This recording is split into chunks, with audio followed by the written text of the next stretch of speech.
പ്രത്യാശ എന്ന് പറയുന്നത് പ്രാർത്ഥനയിൽ വളരെ പ്രധാനപ്പെട്ട ഒരു കാര്യമാണ്. നമുക്ക് കിട്ടുമോ കിട്ടൂലേ എന്നൊക്കെ ഉള്ള ഒരു മനസ്സ് നിന്നിട്ട് അങ്ങനെയല്ല പ്രാർത്ഥിക്കേണ്ടതെന്നാണ്.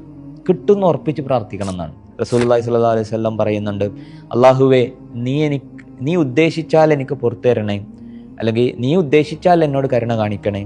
അങ്ങനെ ഇൻഷാ ഇൻഷിഅ്ത എന്ന് പറഞ്ഞൊരു പ്രാർത്ഥിക്കരുത് എന്നാണ്. പടച്ചോൻ എന്തായാലും അത് കേൾക്കും എന്ന് പറയുന്നൊരു പ്രതീക്ഷ ഉണ്ടല്ലോ, ആ പ്രതീക്ഷ നിറഞ്ഞ് പ്രാർത്ഥിക്കുക. കാരണം അള്ളാഹിനോട് വളരെ വിശാലമായിട്ട് നിങ്ങൾ ചോദിച്ചു കൊള്ളുക എന്നാണ്. അള്ളാഹു അത്രയും ഔദാര്യവാനാണ്. അതുകൊണ്ട് നമ്മൾ അതിലൊരിക്കലും മടി കാണിക്കേണ്ടതില്ല. അതുപോലെ ആവർത്തിച്ച് ചോദിക്കുക എന്നുള്ളത് കൂടിയുണ്ട്. റസൂൽ സല്ലല്ലാഹു അലൈഹി വസല്ലം അത് പറയുന്നുണ്ട്. പ്രത്യേകിച്ച് റസൂല് പ്രാർത്ഥിക്കുന്ന സമയത്ത് അധിക പ്രാർത്ഥനയും 3 തവണ ആവർത്തിച്ച് ചോദിക്കുമെന്നാണ്. 3 തവണ ആവർത്തിച്ച് ചോദിക്കുക. അപ്പോൾ അതിൽ നമ്മൾ മടി കാണിക്കേണ്ടെന്നാണ്. അള്ളാഹ്ക്ക് അതൊക്കെ ഇഷ്ടമാണ്. അള്ളാഹുവിനോട് ധാരാളമായി ചോദിക്കുന്നവരെ അള്ളാഹു ഇഷ്ടമാണ്.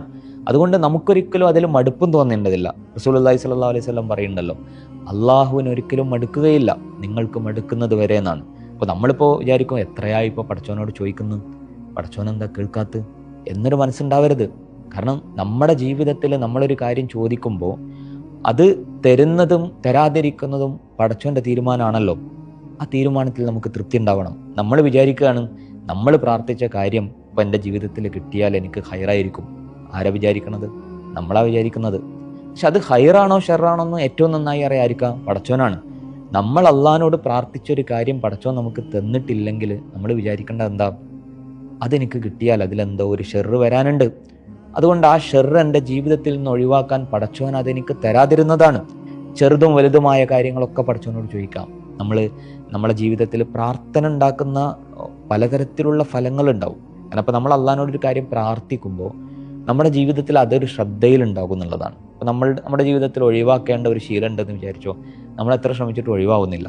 അപ്പോൾ അള്ളാഹിനോട് നമ്മൾ അത് എടുത്തു പറഞ്ഞ് പ്രാർത്ഥിക്കാം.